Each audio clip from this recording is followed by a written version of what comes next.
Welcome students. Our next topic for this video is Raka's parameter. See, Raka's parameter, it is represented by two symbol B and C. Okay, it is represented by two symbol B and C. Now this orgal diagram we have seen in the previous video. See, in this this is the Raka's parameter. Raka parameter 15B Raka parameter है। इसमें जब ये जो 3F and 3P, ये क्या है 3F and 3P, ये to energy terms है। कोई भी अगर दो एनर्जी टर्म्स है ना, एनर्जी टर्म बोल सकते हैं या फिर टर्म सिंबल बोल सकते हैं, कोई भी दो टर्म सिंबल्स जिसकी मल्टीप्लिसिटी सेम है, ये दो टर्म सिंबल हैं and this two term symbols having the same multiplicity 3 and 3. So the distance between these two term symbol is represented by 15B, only one parameter. अगर इन दोनों की multiplicity different रहेगी तो B और C दोनों parameter से इन दोनों का डिस्टेंस रिप्रेजेंट करेंगे। ठीक है, फिर से रिपीट करती हूँ मैं। राका पैरामीटर क्या होता है? राका पैरामीटर रिप्रेजेंट करता है distance between the two term symbol. ठीक है, अगर दो कंडीशन आती है इसके अंदर, इफ़ अगर दो टर्म सिंबल की मल्टीप्लिसिटी सेम है, जैसे इन दोनों की मल्टीप्लिसिटी सेम है, तो राका पैरामीटर सिर्फ बी से रिप्रेजेंट करते हैं, और अगर दोनों टर्म सिंबल की मल्टीप्लिसिटी डिफरेंट रहेगी तो राका पैरामीटर बी और सी दोनों से रिप्रेजेंट करते हैं। ठीक है, जैसे मैंने यहाँ पे लिखा है, देखो 3F और 3P दोनों, ये दो टर्म सिंबल है, ये दो टर्म सिंबल की मल्टीप्लिसिटी सेम है 3F और 3P। तो हमने इसको कैसे इन दोनों का जो डिस्टेंस है 3F और 3P का जो डिस्टेंस है बीच का, उसको रिप्रेजेंट किया है 15B से। सिर्फ एक ही राका पैरामीटर से रिप्रेजेंट किया है B से, है ना। 15B से ही करते हैं कंपल्सरी, 15B इतना ही डिस्टेंस होता है। ठीक है, और अगर दोनों की मल्टीप्लिसिटी डिफरेंट है 4F और 2G, दोनों टर्म सिंबल की मल्टीप्लिसिटी डिफरेंट है, तो हम इन दोनों के बीच का डिस्टेंस B और C ये दो राका पैरामीटर से रिप्रेजेंट करते हैं। यही है राका पैरामीटर। राका पैरामीटर मतलब इन दोनों का बीच का डिस्टेंस जो B से या फिर B और C से रिप्रेजेंट करते हैं, इसी को बोलते हैं राका पैरामीटर। और C और B में कितना अंतर है? C near equal to 4B, दोनों में B और C में दोनों में इतना अंतर है, बहुत ज़्यादा डिफरेंस नहीं है। C is nearly equal to 4B। ठीक है, और एक चीज़, अब ये जो डिफरेंस है ये 3F और 3P, ये दोनों का डिफरेंस ये राका पैरामीटर से क्यों रिप्रेजेंट करते हैं? क्योंकि जो इलेक्ट्रॉन्स होते हैं d ऑर्बिटल में, है ना, हम लोग क्या पढ़े, D2, D3, D4, D5, इनके ही ये स्प्लिटिंग है ना, इन्हीं के हमने टर्म सिम्बॉल्स निकाले हैं ना। तो जो इलेक्ट्रॉन्स होते हैं d ऑर्बिटल में, उनके बीच में रिपल्शन होता है। जैसे D2 है, जैसे हमने ले लिया D2 ले लिया, D2, D3, D2, D3, D4, ये जो है D2, D3, D4, D5, ये जो D2 मतलब इट हैज़ 2 इलेक्ट्रॉन। सो ये जो 2 इलेक्ट्रॉन्स रहेंगे, इनके बीच में इलेक्ट्रॉन रिपल्शन रहेगा। सो इन इलेक्ट्रॉन रिपल्शन के वजह से ही ये राका पैरामीटर अकर होता है। इसमें D2 में 2 इलेक्ट्रॉन के रिपल्शन की वजह से ये जो दो टर्म सिंबल है ये पास में नहीं होती, ये दूर हो जाती है। किस वजह से? Because of the electron repulsion in the d orbital, कि ये जो टर्म सिंबल है ये दोनों एक दूसरे से थोड़ी दूर हो जाती है। तो ये राका पैरामीटर ये अकर होने का मेन कारण क्या है? इलेक्ट्रॉन का रिपल्शन। तो हर जो टर्म सिंबल्स रहेंगी, ये दो रहेगी या फिर दूसरी टर्म सिंबल्स रहेंगी, ये दो रहेगी, कोई भी दो टर्म सिंबल्स, उनके बीच में कुछ डिस्टेंस गैप रहेगा। वो डिस्टेंस गैप इतना रहेगा या फिर इतना रहेगा, वो डिस्टेंस गैप किसके बीच में? दो टर्म सिंबल के बीच में।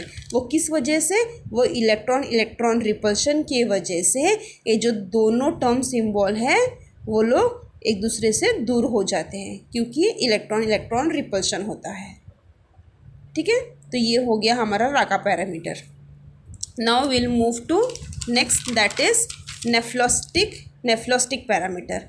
ये B हमारे सिलेबस में दिया है, राका पैरामीटर दिया हुआ है, और सिर्फ B रिप्रेजेंट राका पैरामीटर, और सिर्फ ये B इस तरफ से बीटा से रिप्रेजेंट किया है। ये जो बीटा दिया है सिलेबस में उसको बोलते हैं नेफ्लेस्टिक पैरामीटर। 3 चीज़ पूछा है सिलेबस में, एक है पहला राका पैरामीटर है, उसके बाद ये डेल्ट ये लिखा है, फिर बीटा लिखा है, और फिर इस तरफ के टर्म सिम्बॉल्स बनाए हुए सिलेबस के अंदर। तो ये भी पढ़ेंगे हम लोग एकदम शॉर्ट में। इसको ये है क्रिस्टल फील्ड स्प्लिटिंग, ये है राका पैरामीटर, और ये है नेफ्लेस्टिक पैरामीटर। ठीक है, इनको बहुत शॉर्ट में पढ़ेंगे क्योंकि 2 मार्क के लिए पूछा गया है एग्ज़ाम में। राका पैरामीटर भी 2 मार्क्स के लिए पूछा है, नेफ्लेस्टिक इफेक्ट ये भी 2 मार्क के लिए पूछते हैं। ठीक है, तो इसके लिए ये भी देख लेते हैं। नेफ्लेस्टिक पैरामीटर क्या होता है, इसको कैसे रिप्रेजेंट करते हैं। ये बीटा है, बी नहीं है, ये बीटा है, और ये बी डैश और ये बी। नेफ्लेस्टिक पैरामीटर को इससे रिप्रेजेंट, नेफ्लेस्टिक पैरामीटर को सबसे पहले रिप्रेजेंट करते हैं हम लोग बीटा से, और बी इसका फॉर्मूला होता है बी डैश कॉम्प्लेक्स और बी फ्री मेटल आयन।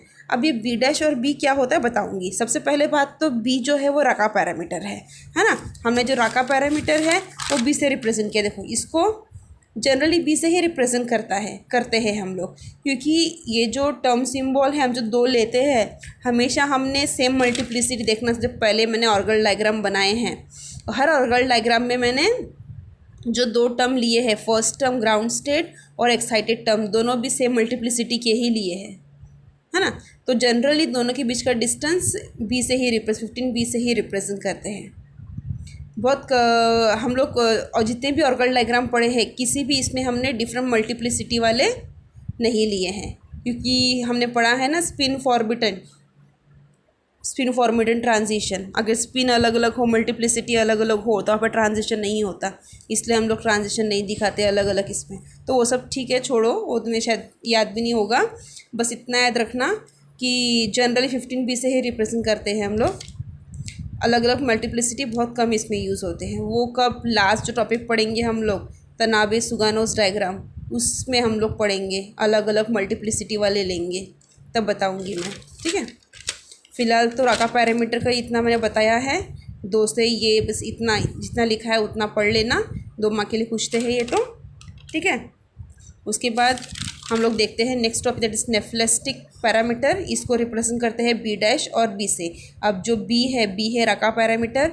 अब ये बी है, ये है राका पैरामीटर मेटल आयन का, सिर्फ मेटल आयन का राका पैरामीटर, और बी डैश है, ये है राका पैरामीटर कॉम्प्लेक्स का।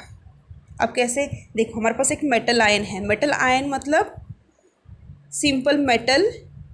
सिंपल मेटल है जिसका कॉन्फ़िगरेशन होगा D2 होगा, D3, D4, D5 ऐसे कॉन्फ़िगरेशन होगा। सपोज एक मेटल आयन ले लो कोई भी, ठीक है, क्रोमियम, वेनेडियम, कोई भी ट्रांजिशन मेटल ले लिया, एक मेटल आयन ले लिया जिसका कॉन्फ़िगरेशन है D2 कॉन्फ़िगरेशन वाला कोई भी एक ले लिया, ये हो गया मेटल आयन, है ना। उस मेटल आयन में क्या होता है, उसका राका पैरामीटर, मेटल आयन का राका पैरामीटर।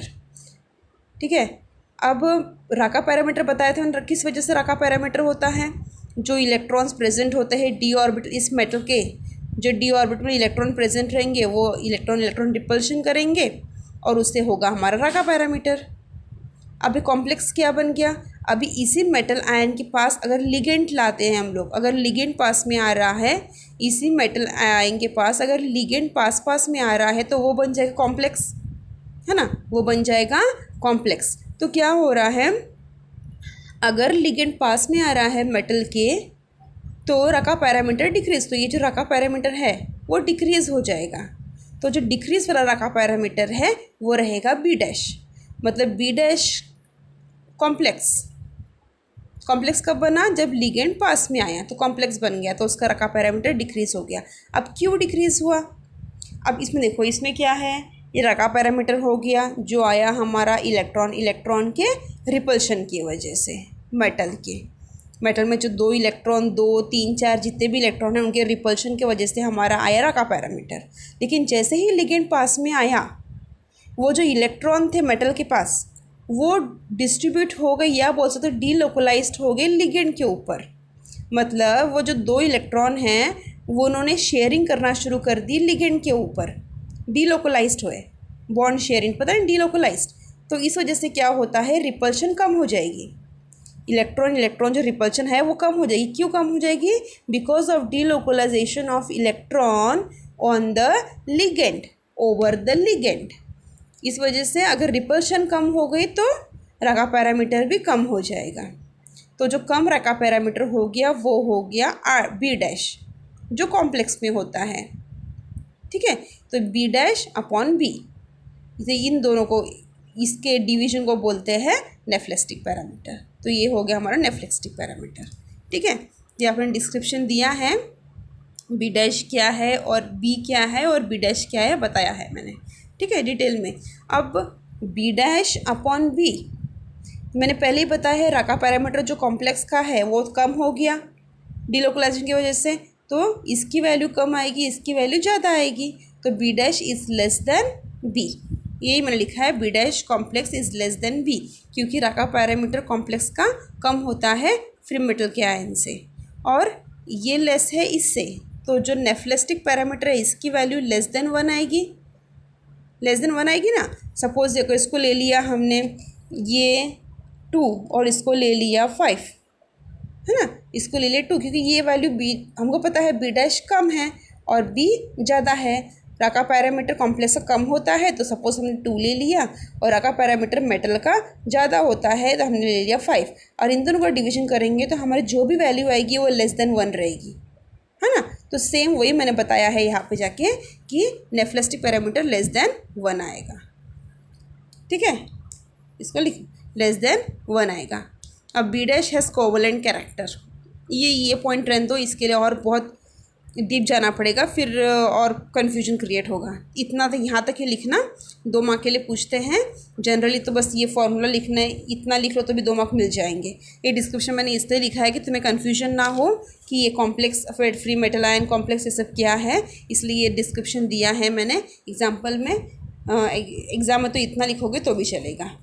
ओके, सो ये हो गया हमारा बी डैश का डिस्क्रिप्शन। अब हमें ये थीटा क्या बोलते हैं को, इसको बोलते हैं क्रिस्टल फील्ड स्प्लिटिंग, इसके बारे में पढ़ना है। इसके बारे में देखो, इसके बारे में बहुत सारे ना न्यूमेरिकल्स आते हैं। आप पूछा तो नहीं एग्ज़ाम में, तुम्हें एग्ज़ाम में पूछा ही नहीं है इसके बारे में, ये दिया है सिलेबस में। इसके ऊपर बेस्ड बहुत सारे न्यूमेरिकल्स बनते हैं, लेकिन एग्ज़ाम में पूछा नहीं, इसलिए मैंने इसका स्पेशल वीडियो बनाया नहीं है। जस्ट सिंपली बता रही हूँ, हमने ऑर्गन डायग्राम जो पढ़े हैं उसमें जो 2 एनर्जी लेवल है उसके बीच का डिफरेंस हमने, ठीक है, यहाँ एक सिंपल इसमें लिख लेती हूँ कि क्या लिखोगे, 2 मार्क के लिए पूछा तो इसको बोलते हैं क्रिस्टल, इसको बोलते हैं क्रिस्टल फील्ड स्प्लिटिंग, SPLI, इसको बोलते हैं क्रिस्टल फील्ड स्प्लिटिंग एनर्जी, इसको बोलते हैं क्रिस्टल फील्ड स्प्लिटिंग एनर्जी बोलते हैं। ठीक है, ये लिख देना। उसके बाद लिखना del theta is equal to 10 DQ, ये लिख देना, इक्वल टू 10 DQ। और उसके बाद थोड़ा डिस्क्रिप्शन में लिख देना कि it is the energy gap between, it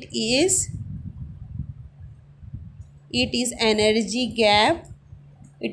gap between two